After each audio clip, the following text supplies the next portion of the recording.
करोड़ के जाल में फंसे केजरीवाल, वीडियो से खुला घिनौना राज, सीबीआई का डंडा चलते ही कांपे आप। नमस्कार, कैपिटल टीवी में आपका स्वागत है और मैं आपके साथ प्रिया बिस्ट।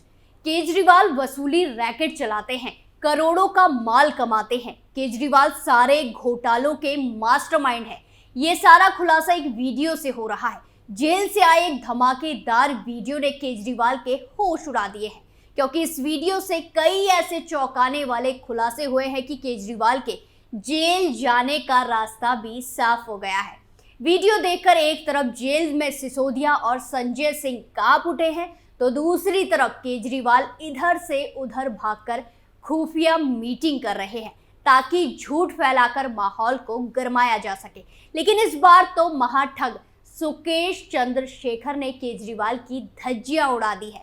तो चलिए सुकेश के नए धमाकेदार वीडियो से क्या खुलासा हुआ है आपको बताते हैं। मंडोली जेल में बंद ठग सुकेश चंद्रशेखर ने केजरीवाल का काला चिट्ठा खोलते हुए आरोप लगाया है कि मुख्यमंत्री अरविंद केजरीवाल दिल्ली की जेलों में जबरन वसूली के मास्टरमाइंड है। चंद्रशेखर ने यह आरोप एक वीडियो के जरिए लगाया है, जिसमें वो कह रहा है कि दिल्ली की जेलों में जबरन वसूली का खेल बहुत बड़ा है। जेल प्रशासन के लोग कैदियों से पैसे वसूलते हैं। पैसे न देने पर कैदियों को परेशान किया जाता है। इन आरोपों ने दिल्ली क्या पूरे देश में तहलका मचा दिया है, क्योंकि सुकेश चंद्रशेखर ने केजरीवाल और उनकी गैंग पर अभी तक जो भी खुलासा हुआ है वो काफी हद तक सही भी साबित हुआ है। जैसा कि सत्येंद्र जैन का मसाज कांड, ये मसाज कांड भी सुकेश के खुलासे के बाद सामने आया था। सत्येंद्र जैन जेल में रेप के आरोपियों से मसाज करवा रहे थे, अच्छा खाना पीना खा रहे थे और तो और जेल के कमरे को उन्होंने अपने लिए आलीशान कमरा बना लिया था। कोई भी कभी भी मिलने सत्येंद्र जैन से पहुंच जाता था। पत्नी रोजाना सत्येंद्र जैन से मिलने जाया करती थी। जब सत्येंद्र जैन के सारी करतूतों के वीडियो सामने आए तो जज साहब के भी होश उड़ गए थे। खुद आप नेता पानी पानी हो गए। खैर, जैन पर उसके बाद शिकंजा कसा गया और अब सुकेश ने वीडियो जारी कर केजरीवाल की मुश्किलें बढ़ा दी हैं। जिस तरीके से आम आदमी पार्टी के नेताओं पर जेल से करोड़ों की वसूली के आरोप लग रहे हैं, उससे सीबीआई भी दंग है। सीबीआई इस वसूली कांड को काफी हाई प्रोफाइल मान रही है, क्योंकि जेल में आप नेताओं का वसूली कांड हाई प्रोफाइल लोगों के साथ ही चल रहा था। खैर, अब केजरीवाल का सलाखों के पीछे जाने का वक्त आ गया है। सुकेश ने वीडियो में आगे बेहद ही गंभीर आरोप लगाए और केजरीवाल के होश उड़ाते हुए कहा कि दिल्ली की जेलों में जबरन वसूली का खेल अरविंद केजरीवाल के इशारों पर होता है। मुख्यमंत्री केजरीवाल जेल प्रशासन के लोगों को पैसे बांटते हैं और फिर वो कैदियों से पैसे वसूलते हैं। केजरीवाल इस पैसे से अपने राजनीतिक काम करते हैं। वो खुद भी इस जबरन वसूली का शिकार हुआ है। ठग सुकेश चंद्रशेखर के लेटर बम ने आम आदमी पार्टी में बवाल मचा दिया है। केजरीवाल तो मुंह छुपाकर भाग रहे हैं, क्योंकि अब उनके पास मीडिया के सवालों का जवाब नहीं है। खैर, ये मामला सीबीआई के पास पहुंच गया है। सीबीआई ने इसे हाई प्रोफाइल मानते हुए एलजी को पत्र लिख दिया है। आगे जांच की अनुमति मांगी गई है। जल्द एलजी के पास से फैसला आने वाला है। यही वजह है कि केजरीवाल की धड़कनें लगातार बढ़ती ही जा रही है। इसी बीच सुकेश लेटर बम फोड़कर और सदमा दे रहा है। अब तो सुकेश चंद्रशेखर ने केजरीवाल को खुला चैलेंज दे दिया है और कहा कि वसूली के मामले में सीबीआई जांच की जानी चाहिए। केजरीवाल जी, कृपया सीबीआई जांच में सहयोग करें और मेरे आरोपों पर 1-to-1 नार्को टेस्ट करा ले, और ये तो अदालत तय करेगी कि कौन सबसे बड़ा ठग है। अरविंद केजरीवाल पहले खुद को देख। आपके 3 प्रमुख साथी जनता का पैसा लूटने और भ्रष्टाचार के आरोप में जेल में बंद हैं। आप भी जल्द ही तिहाड़ क्लब का हिस्सा बनेंगे। आप ही तो मास्टरमाइंड हैं। केजरीवाल को पसीना तो तब आने लगा जब सुकेश ने सारे आरोपों के साथ सबूत होने का भी दावा कर दिया और चैलेंज देते हुए कहा कि केजरीवाल चिंता ना करे, क्योंकि उनके और उनके साथियों का सारा खेल खोलने के लिए उसके पास पूरे सबूत है। सुकेश चंद्रशेखर ने आरोप लगाया कि दिल्ली के मुख्यमंत्री और उनके सहयोगी उन्हें चुप कराने के लिए धमकियां और ऑफर भेज रहे हैं। अरविंद केजरीवाल ने चुप रहने के लिए उसे राज्यसभा की सीट भी पेशकश की थी। बता दें कि सुकेश खुद 200 करोड़ रुपए की उगाही के मामले में दिल्ली की जेल में बंद है। सुकेश ने आरोप लगाया कि उसने प्रोटेक्शन मनी के रूप में सत्येंद्र जैन को 10 करोड़ रुपए दिए और फिर आम आदमी पार्टी को 60 करोड़ दिए। इस मामले में सीबीआई ने दिल्ली के उपराज्यपाल विनय कुमार सक्सेना के पूर्व मंत्री सत्येंद्र जैन के खिलाफ मामला दर्ज करने की अनुमति मांगी है। आरोप यह है कि सत्येंद्र जैन और जेल अधिकारियों ने हाई प्रोफाइल कैदियों से करोड़ों रुपए की उगाही की, जिसमें सुकेश भी शामिल है।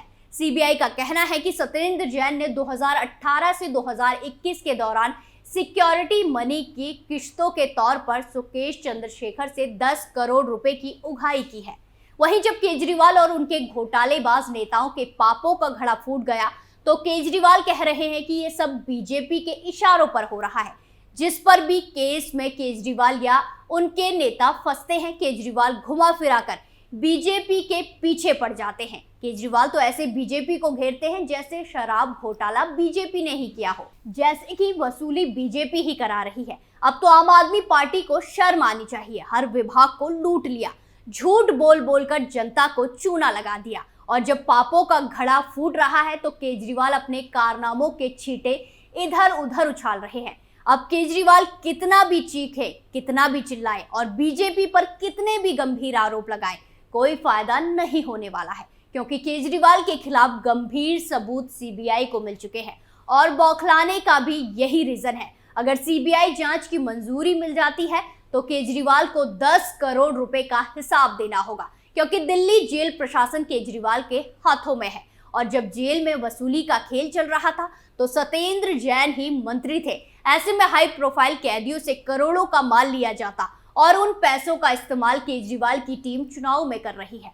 सीबीआई जांच को मंजूरी मिलते ही देखना कैसे जेल में बंद हाई प्रोफाइल कैदी केजरीवाल के वसूली कांड पर मुंह खोलते हैं।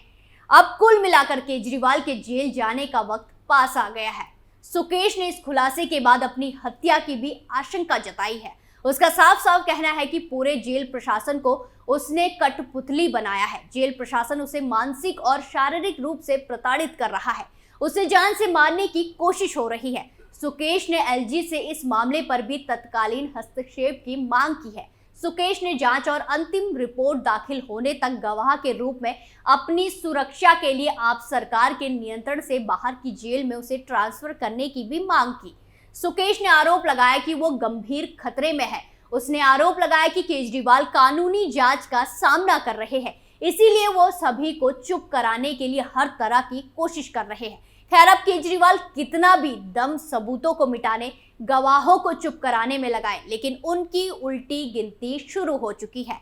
वहीं दूसरी तरफ मुख्य सचिव नरेश कुमार के मामले में भी केजरीवाल को बड़ा झटका लगा है। कहा जा रहा है कि नरेश कुमार को हटाने के लिए केजरीवाल जितनी जल्दबाजी दिखा रहे हैं, एलजी उतनी ही केजरीवाल के बेफजूल आरोपों पर ध्यान नहीं दे रहे।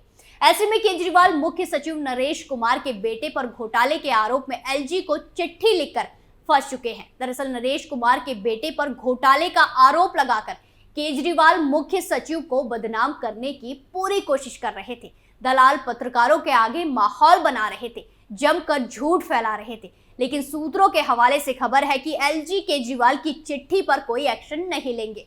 क्यों? क्योंकि इस घोटाले की बात केजरीवाल और उनकी पूरी गैंग कर रही है और मीडिया के दलाल पत्रकार उस पर शोर मचा रहे हैं।